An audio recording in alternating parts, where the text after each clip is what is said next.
Hello, everybody, all you fantastic people out there.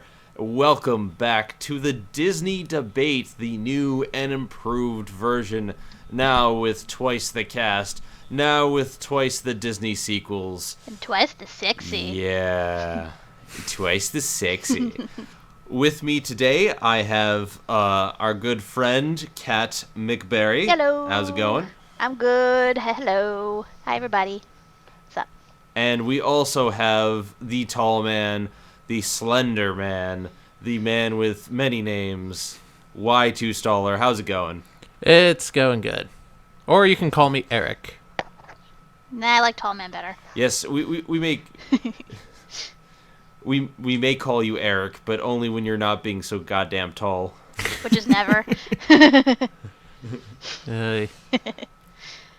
So, last time we talked about a film that we all enjoyed, a Disney classic, something that every Disney fan should watch at some point in their lives because it is simply one of the Disney milestones, and that was Old Yeller.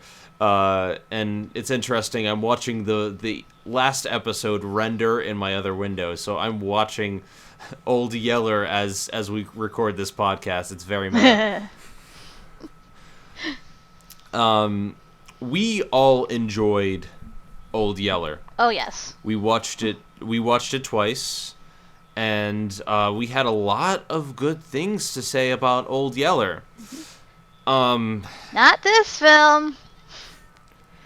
Today we're talking about the sequel, Savage Sam. And one thing I will have to say is that the Disney sequels, the Disney sequel did not originate, as many people might think, with the animated films. Because Disney sequels were a thing as of this movie. This is the first live-action Disney sequel, and it set the stage for the sequelitis to come, because this is a sequel to a superior film in every way. This is a sequel that does nothing with its predecessor, does nothing with its formula, does nothing with any of its cast or characters or anything that it's supposed to do. It is the quintessential Disney sequel, and it is horrible. Oh, yes. And the worst part is that this is actually based off of a book.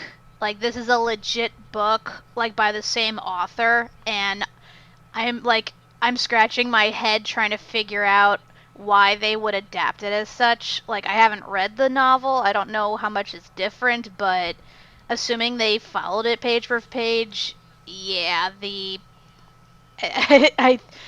I don't know what the author was thinking with the sequel. Yeah, and this is not the only sequel. Thankfully, the third film in the lineup, Little Arliss, was not created by Disney, so we will not talk about it. Thank frickin' God. For a couple of reasons. One, we can't find it. Because, Eric, I believe you were the one who actually discovered this. Is that correct? Yes, I actually found I actually found a short clip of it on YouTube, and that was the only footage I was able to find of this. It's lost to the sands of time, and for good measure. So, from that little clip, it was 20 seconds worth of it. It's painfully low budget. It was definitely made for TV in the 80s, and it's just bad. Just really, really bad. So yeah, the third film in the lineup, Little Arliss, is something that is not available anywhere. We're not going to be talking about it. It wasn't produced by Disney. We just wanted to let you guys know that Disney sequels exist. Mm-hmm. Don't make us review that one. Speaking of hard to find, Savage Sam itself was very hard for me to find. We found a copy of it on YouTube, but it was very low quality. It was basically someone taking their camera and pointing it at their TV, which is just one of the stupidest ways of getting around copyright, because you're still infringing upon copyright, and at the same time you're doing it in such a way where the sound and video is just such poor quality.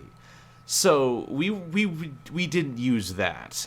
Basically, I used my resources and I tracked down a copy of Savage Sam. It took me a week of searching. I almost got my computer bricked because in my searches there was a virus that struck my computer. Thankfully, iSystem restored and had no problems since then. But that should give you an idea of just how obscure Savage Sam really is. It is like it pops up like once in a blue moon. Like, I've gone back to Barnes & Noble many times, and it'll be one copy, and then it'll just vanish. It's like Brigadoon. And I am not willing to spend money on a sequel that I had no idea what was going to happen. Like, Old Yeller, yes, I would buy that on Blu-ray. Savage Sam, especially after seeing it, I want to burn every copy. Or toss it in that bin at Walmart, where they sell videos for $1. So this was our journey of discovering about the film, tracking it down, discovering there was a third film, not being able to find much about it. Like, this has a very interesting history for me, because we've had some interesting stories of trying to find films for the Disney debate, but never have I had something this out of left field, because I hadn't heard of it before, and I didn't realize there was a third film, and going down the rabbit hole was a journey in and of itself. But Eric, why don't you give us a little bit of the journey yourself? Why don't you dive us into what Savage Sam is all about? Well, Savage Sam is the direct sequel to Old Yeller. It takes place, I want to say a few years later. I want to say, because I know about there, I think. And what happens? And Arliss is a little bit older. Travis is older. And the parents aren't in this one because the parents are off visiting their grandmother who is sick and who happens to be recovering. And while they're away, they're trying to take care of the place. And Arliss, is trying to show that that he's older, he can have more responsibility and be able to handle it. And Travis is like, no. Travis does kind of screw up here and there. He's still throwing rocks at people, which is still kind of like dangerous. Like, extremely. So, but in the midst of all this, there's been talks about of Indians roaming the plains, vandalizing people and taking property and stuff, ransacking property and stuff like that. So, at one point on, I think it was like a hunting trip or whatever. One of the group of Indians, they come around and they run into Travis and Arliss, and they get kidnapped by the Indians, and eventually I think at some point Travis is able to break free along with Savage Sam, and they meet up with what's his name, Mr. It was their uncle. Yeah, meets up with their uncle along with a group of other people, and they spend the rest of the movie trying to track down the Indians to escape to rescue Arliss and everybody else. I do want to make a quick disclaimer. We apologize for the use of the word Indian. It is said in the film. This is an old film. We apologize. We know it's Native Americans, but forgive us for just using it based on, having watched the film. I know I know it's oversimplification of it, but I'm just. You could say Apache. Yeah. Yeah. They did mention that they're like Apache, I believe. Mm-hmm. Yes. Yes.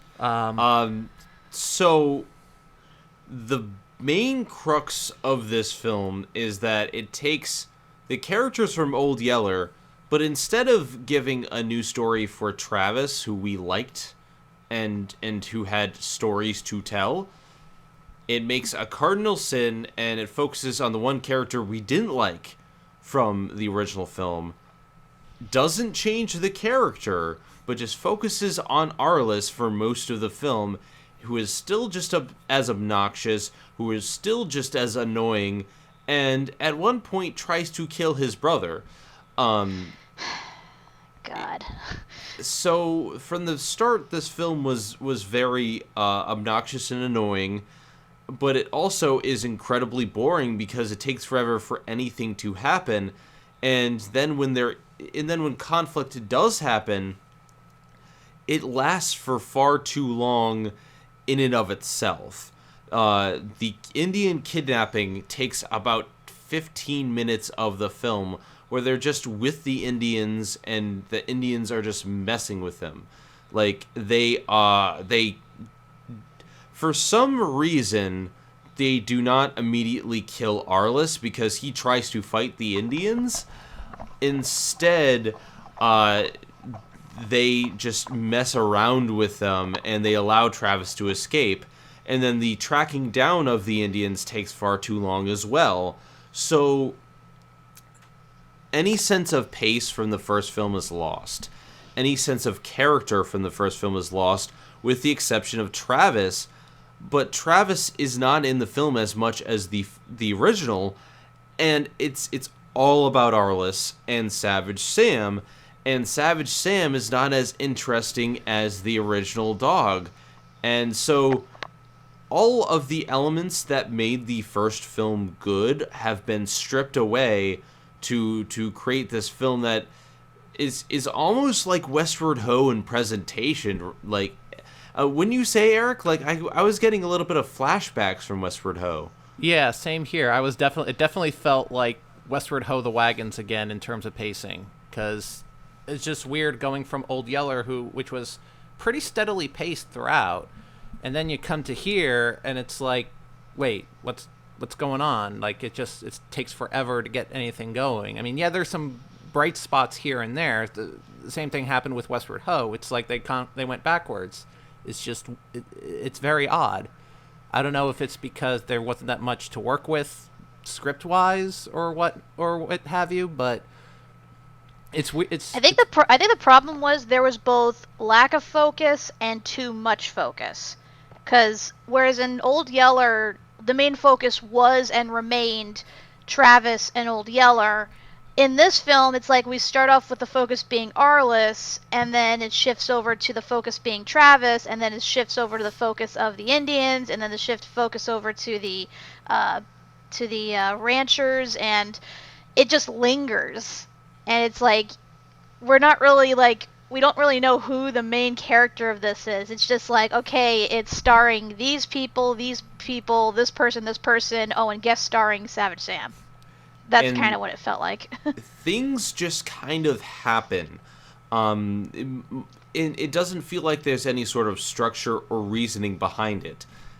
In the first film, we had bookends, where it started off with him wanting to be a man, to run the farm, to get a horse. And it ended neatly on how his arc on becoming a man. Arliss doesn't change. And it's made very perfectly clear from the beginning and the end that he learns nothing from this. In fact, he even goes to the same character that Mike Fink played in the last film, who is still just as obnoxious and bumbling as ever, but he goes up to this guy and he annoys him as well. Mm-hmm. And he talks his ear off. You gotta love it when a character can annoy the comic relief.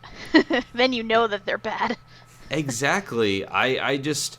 There's nothing learned. At no point does Arliss stop and think, oh, maybe I made a mistake. On the whole entire journey home, he brags about defeating the Indians, and he said, oh, I would have let them too, except for Travis, and blah, blah, blah. I'm like, shut up. You are a horrible, horrible person, and you should have been killed by that bear in the last film. yes, then we would have been spared this movie. The movie, Yeah. the movie sets itself up for, it seems like Arliss is going to be the one with the most character development, and it sets itself up like that. But then once the Native Americans and the Indians come in, it's all of a sudden it becomes an entirely different movie. Then it's like, oh, it becomes like a rescue movie. Like we have to rescue Travis and Arliss from the Indians. It's like, wait, what? Like, really? And then it becomes Lord of the Rings, where they're tracking the Indians because Travis escaped. I know. So it's like, Oh my what? god. Yeah, so much goddamn walking in this movie. Jesus. Yeah, it would give the Two Towers a run for its money. Keep breathing. That's the key. Breathe. and they do that. They also try to shoehorn in these other people near the end when they're tracking down Travis and the rest of them, where they have a bunch of people in the party, and you have obviously Mike Fink's character. You have the uncle, but you also have a group of other people, several of whom are really, really vengeful against the Indians. And there's one guy in particular who just really, really hates them, and he says, he's like, until the ends of the earth I will track them down, and I came here to kill some Indians, not to rescue some kidnapped people. Who cares about them? And Yeah, I don't get why there were so many subplots with characters that really don't go nowhere. Like, except for, being Deus Ex Machinas for, like, one thing, and that's it. None of these characters matter, because when they eventually get to the Indians, Arliss manages to escape, and Travis is the one who saves the day. And somehow Mike Fink is the one who gets the shot that kills the last Indian. And then he faints. Yes. What's weird about all these characters is that they're kind of interesting, but if they were in a different movie. And like the whole second half of that film, like Travis is with the uncle and all the guys trying to track the Indians down, and it's like it could have been its own movie, but it's like this. It changes the tone of the movie completely. Like I thought the movie was Savage Sam, like about the dog. Like, I thought it was going to be like Arliss having the relationship with Savage Sam and the dog, but I guess not. I guess it's about rescuing from the Indians. Yeah, We they're only never together like the see- first 15 minutes, and that's it.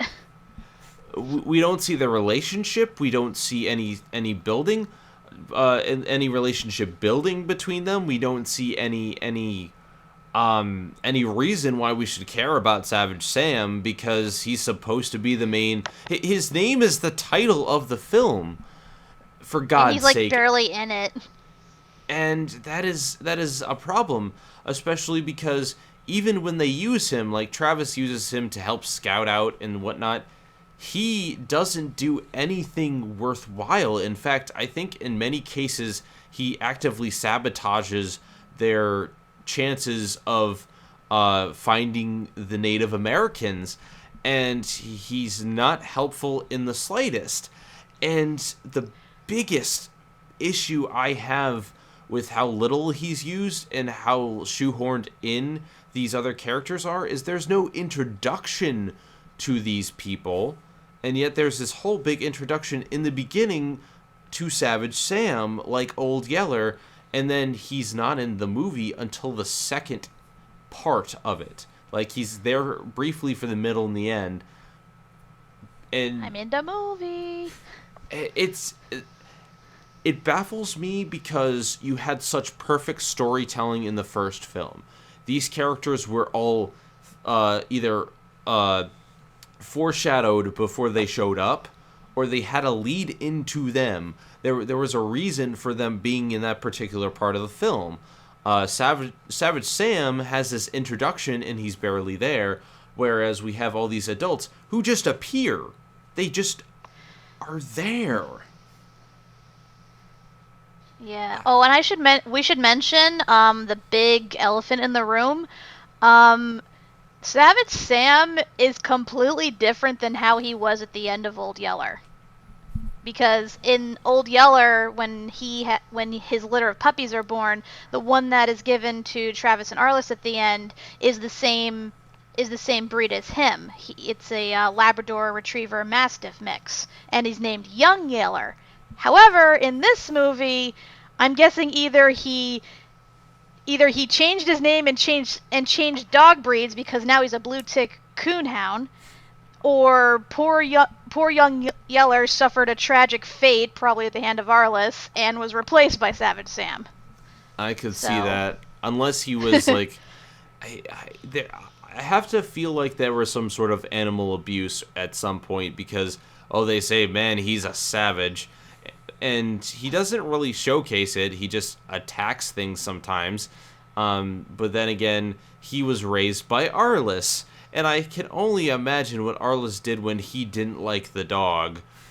Well, the dog definitely has aggression issues. Like, the fact that he's, like, possessive of his food, that he, like, growls at everyone, even his own owners, and, bites anything. He chased Travis into a shed, and I'm pretty sure he would have mauled him had there not been a door between them. So the dog definitely has issues. I could tell from that, obviously, probably because of Arliss, because he encourages the behavior. So I guess that's what makes him savage, even though I don't know. They keep using that word. I do not think it means what they think it means. So the characters don't mean much to the film. The past characters that we knew are barely there or don't have any development. And the characters that we focus on are all annoying and simply just inept at what they do. So the frustrations come from the characters, from the pacing. The one musical, the one song in the film is not nearly as good as the theme for Old Yeller. It sucks. They try to they try to recreate the opening, and they fail. It's kind of bland, fail. the song. It's almost like the theme to Westward Ho! The Wagons. There we go again. But it really is like a recreation of Westward Ho! The Wagons, where initially you think, okay, maybe this will be pretty good because it has kind of a somewhat interesting start, but then Arliss tries to kill his brother, and it all goes downhill. Especially, the uncle appears, and we haven't seen him before, but the uncle appears in the very beginning of the film as Travis is about to be stoned to death. And he uses reverse psychology to get Arliss to stop, but most of the time he's not obvious about it. So I'm wondering, it almost feels like he's encouraging him to kill Travis at the beginning. I'm wondering what the hell is going on in this film. It's subtle, but you can tell he is using reverse psychology. I think with the uncle, they were trying to do a sort of smush the mother and the father together and just create one parental figure. He's a strong male presence, but he's also nurturing and understanding. So, I thought he was actually a decent character. I didn't think he had that much of a character, but he served his purpose. So. I think he was, of the side cast, the most memorable, but that's not really saying much when he's not even in half of the film. So, is there anything that we can say that we liked about the film? The action I sequences still like Travis. when they did them? They're okay. I've seen better, though. For the time, maybe. We saw better action in the last film, but I do see what you're saying, because it seemed like they learned a little bit of their lesson from Westward Ho! And instead of making this huge action sequence on stagecoaches, instead of making this huge action sequence with stagecoaches and horses and all this stuff, they make it a lot smaller, and therefore it's a little bit more memorable because they're able to set their pieces up easier. I think the action is definitely better than Westward Ho!, but it's nothing to really write home about.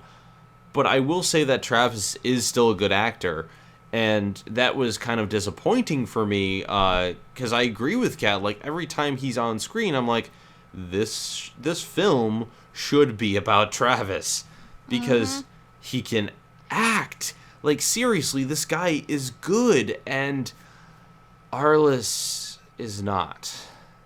Especially in Yeah, that... Go ahead. I was gonna say, especially in that scene where Travis, Arliss, and Elizabeth, they're all trying to eat from what the Native Americans are giving them. They're feeding them, and they notice that their horse is missing, and they assumed that they're basically eating horse, like they're eating their dead horse, even though they're not, because they would find out that the horse lives. But just in that scene alone, I'm just like, this is dark. This is kind of dark. Yeah. Illegal, but dark. And and that really helped. And that whole scene there, just you really see the emotion coming out with Travis and how well acted he was in that scene. So that's one example of Travis being able of that range of acting he has. Yeah, honestly, I think the way the film should have been shot was either make Travis the focus and have him have the story be about him, trying to connect with Sam, who is not like his father but requires more work in order for them to bond properly. Or, they could have had Arliss actually have an arc, actually have character growth and change as he tries to rescue Travis and Elizabeth from the Native Americans. Something that would have been interesting. Unfortunately, of this. we got this. And as we were talking about Westward Ho, I got to thinking a little bit more about one scene in particular. Eric, do you remember the scene in Westward Ho where the kid tries to escape in plain sight? Oh, yeah. They do that again here. Yes, they do. Where they don't even wait for the Indians to fall asleep. They don't wait for them to look away. There are two escape attempts where Arliss basically either tries to attack them or run away in the middle of the day in plain sight like an idiot. Mm-hmm. Absolutely no foresight whatsoever. It's like, yeah, you smacked him on the head. Now what? Oh shit, they're mad. I didn't see that coming. And again, this goes back to, I don't know how they didn't scalp him, because I know they wanted to turn him into a Native American. Like, apparently the savages in this tribe turn the kids into who are young enough into members of their tribe, and they do some things to the women. They don't go into detail, and they kill everyone else. But they don't scalp him after he tries to beat their heads in with rocks. He goes out of their way to try to attack and kill them, but the Native Americans do nothing. Instead, one of the members of the tribe starts to make fun of the other member of the tribe who was attacked, and they're treating it as a joke for some reason. And I'm just wondering, but he tried to kill you. Why are you laughing? This doesn't make sense. Yeah, it really doesn't. I mean, I sort of know why they tried to make him an Indian, because they were trying to stick to sort of the premise that inspired the story of Savage Sam. Because apparently the writer was basing it on an actual person who was kidnapped as a kid and then raised as an Indian till adulthood. I guess that's But with this, it's like, really? Do we need that? It's just another subplot to throw in the pile that goes nowhere. It's not like, he befriends the Indians or tries to communicate with them or reach some common ground. It's just, okay, let's slap some stereotypical head garment on him and boom, he's an Indian. So what you're saying here is that they tried to do dances with wolves, only not good, because they don't even take years to develop this whole kidnapping situation. I think it would be much more interesting is if they flash forward years later where he is an Indian and they have to come to terms with that. I think that would have been a much more interesting story. I was actually thinking that actually would have been a much more interesting story. Then you have like a compare and contrast kind of thing, where you see Travis as an adult and then you have Arliss as an adult, and Arliss is like being a lot more savage, and Travis is all is all very calm and cool about it, and it's like trying to, it's like, Arliss, remember me, it's your brother Travis, and Arliss like doesn't remember at first, but then he eventually does and comes to terms with it, and then he starts throwing rocks again. And starts throwing rocks again. At least that would feed into his more vicious side, and I think that would make more sense with his character, because he already was much more Native American-like in the way they view the more violent tribes. Mm-hmm. And so if they had gone that route and take out the entire first part of the film, have the film start with him being kidnapped, Travis trying to save him and failing, and then years later they meet again, and he thought his brother was dead, but instead he was adopted by Native Americans, and he is now one of the higher ups, like maybe a chief or something. And so that would be an interesting development of them trying to connect together, and Savage Sam being the one link between his old world and the new one. And I think having Travis train Savage Sam and would be an interesting idea with that. Like, that would actually work as a film. So many good ideas. It's making me depressed. I know, what we got was not enjoyable. It was not worth the effort I took to find the film. I didn't pay money for this, and I feel like the film owes me my money back.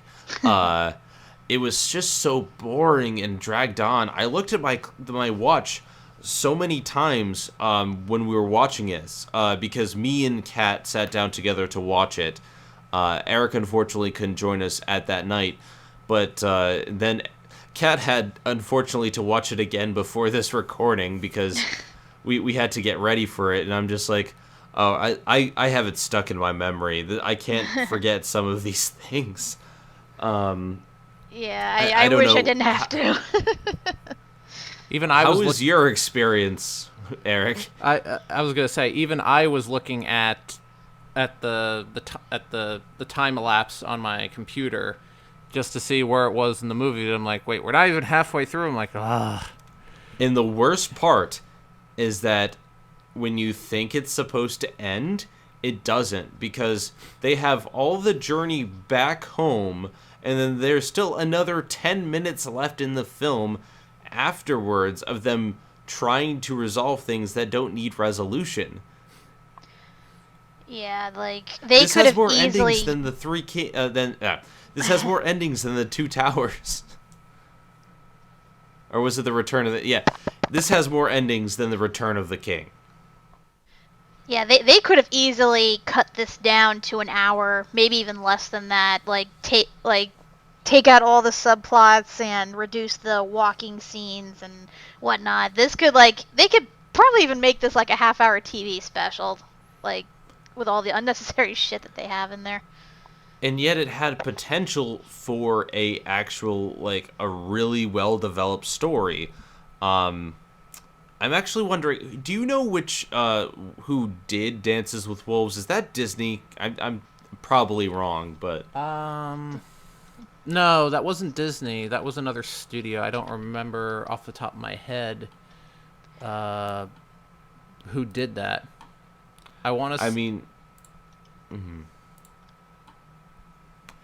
Yeah, it's just like, if you can create something like Dances with Wolves and do something like... Dances with Wolves is a little bit longer, but it justifies its running time. This had the potential, the story potential, if it just thought about things a little bit. Just take your time. A lot of this feels rushed into production, I want to say. Which is weird because it took place a good couple of years after Old Yeller. Like, I they had want time. They did have time. I want to say Old Yeller was about 6 years before this. Yeah, Old Yeller was 1957, and Savage Sam was 1963. So they had a good 6 years to develop the story properly, and they didn't. They had And honestly, the time. I kind of blame Walt Disney himself for why this didn't work out, because from what I read, he apparently appointed a guy whose only credits with directing was a couple of TV episodes, mostly from Leave It to Beaver. So, yeah. It's no wonder that this feels so disjointed and episodic and everything. And apparently from what I've seen, the guy didn't. This is like, I guess, one of his better things from what I've seen. Like, I think the best thing he's done is like the Apple Dumpling Gang, and that's about it. And I have not seen the Apple Dumpling Gang, but we'll have to judge when we get to... I'm sorry, I can't get over the name of that film. Apple Dumpling Gang? Yes. Yes. It's a Disney classic. It has Don Knotts in it. And we will are get there to that. too many We'll get to ostriches? that. But yeah, right. basically this was probably sabotage from the get-go. Just, it's probably Walt just, owed a friend a favor or something, and then they just, went with whatever he came up with for the script. So yeah, this had no hope for it. No hope. This film is, again, the quintessential Disney sequel in that it could have been so many things. But we were given something that doesn't work on pretty much every level. All right, guys. Final thoughts? You go first, Derek. Pacing is definitely a lot slower. Definitely reminiscent of Westward Ho. It could have been an entirely different movie. In fact, it ended up feeling like an entirely different movie with the whole Native American subplot and tracking them down. That would have been fine if it was just its own separate thing. But there was a lot of missed opportunities, especially with Arliss, in which they could have just build an arc with him, have the movie be about Arliss instead of being about Travis again. Because Travis already had his movie. So this should have been about Arliss and bonding with Savage Sam, and the dog doesn't really do anything. It's just kind of there. It's just, ugh. He's the equivalent of the black sheep in that in that one film. I also want to point out, real quick, Dances with Wolves, that was not Disney, that was Orion Pictures that distributed the film. Okay. I just wanted to quickly follow up with that. Overall, this film just represents to me everything that Disney sequels would eventually become known for before we even thought of the Disney sequel. We already talked about like stuff like Bambi 2, and Bambi 2 is, I think, the longest they went in before a Disney sequel took place. And that's like the only really decent Disney sequel that we've talked about aside from Cinderella 3. And it's technically not even a sequel. It's more of a midquel, I guess, the best way to put it. Mm-hmm. So a lot of the Disney sequels that we've talked about, like Cinderella 2 or The Lady and the Tramp 2, or basically follow the same formula of not doing anything new and resting on its laurels. And this was the first in the timeline to really do this. And so you can definitely see a lot of the roots of problems that many other Disney sequels suffer from. They get so complacent with the original source material, they'll be like, well, okay, they'll buy it because this was so popular, and they don't take risks, and they don't develop the characters. They don't really do anything with it. And this film just meanders and goes nowhere, and you wonder when it's going to end. And that is probably the worst kind of film, because I've had a lot of films that were so bad that they were enjoyable. You know, stuff like Birdemic or The Room, games like, say, Enter the Matrix. So bad, they're hilarious. This was a slog, and that is much worse because you can't even enjoy your time. You can't even enjoy how bad it is. There's only maybe one or two scenes where I chuckled at how bad it was, but it wasn't like it wasn't like saying Davy Crockett where he was fighting the stock footage of the alligator. Like there's a point where a film goes from being bad to being horrible and just not functional on any level, and you can't get any enjoyment out of it. And this is it. This to me is probably the worst film that we have covered on the show. And we've said that many times. This film needs to go the way of Old Yeller and be taken out back and put out of its misery. Mm-hmm. At least with I was able to try to find some form of entertainment with it, in which when Slim Pickens came on the scene, I was like, "What in the wide world of sports is going on here?" Oh yeah, he was in this movie. I forgot about that. At least I was like, "Oh, somebody I know," and that was about it. At least that kept me amused. But it's if only he wrote an H-bomb onto the film, that would have been amazing. I mean, yeah, like we have talked many times about how progressively worse some of these films have gotten. I really hope they don't get worse than this. I have a feeling some of them might, but for the time being, I think this takes its place up there with one of the worser things that we've seen so far. Yep. So I mean, if you're keeping tally at home, we have a sliding scale. It just keeps getting worse and worse at times. Eventually, just wait till we get to the Dark Ages. Then we'll have fun. Eventually, we'll probably have to rank all of these in order from worst to best. But today is not that day. It is not that day. Wait till we get to the Herbie movies. Oh, God. With all of that being said, are there any other thoughts about Savage Sam that you would like to say before I close this out? Arliss needs to die. Why isn't he dead? He should be dead 1,000,000 times over by now. I hate that little shit. I hate his cracking voice. I hate the fact that he abuses animals so willy-nilly. He needs to die. Get him. Get him now. I support this plan wholeheartedly. We are slowly twirling towards freedom. The kid needs to stop throwing rocks at people. Yeah. You could shoot somebody's eye out with that. I just have to the bears. I have one word of advice for this film.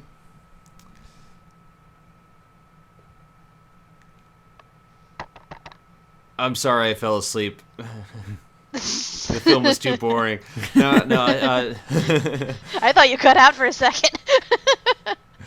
No, my advice for this film is just to cut out extraneous fluff and realize the difference between something that is important to the plot and something that's extraneous to the plot. Anyway, with all of that being said, I am Zenith Rule. I'm Kat Macberrie. I'm Y2 Staller. And this has been Savage Sam, the most savage of all films. Not the way you want it to be, but savage to watch. Because afterwards, I need some NyQuil. Yep, and a bullet to the head. Alright, guys, have a good one, and we will see you next time when we touch upon, hopefully, a better film. TTFN, ta-ta for now. And remember, if you come across Arliss, punch him in the goddamn face. Ready? Shoot him! Thank you for watching the Media Meltdown. Don't forget to like, comment, and subscribe for more awesome videos. And if you like what you see, show your support on the Patreon page at patreon.com/Media Meltdown. See you all next time on the Media Meltdown.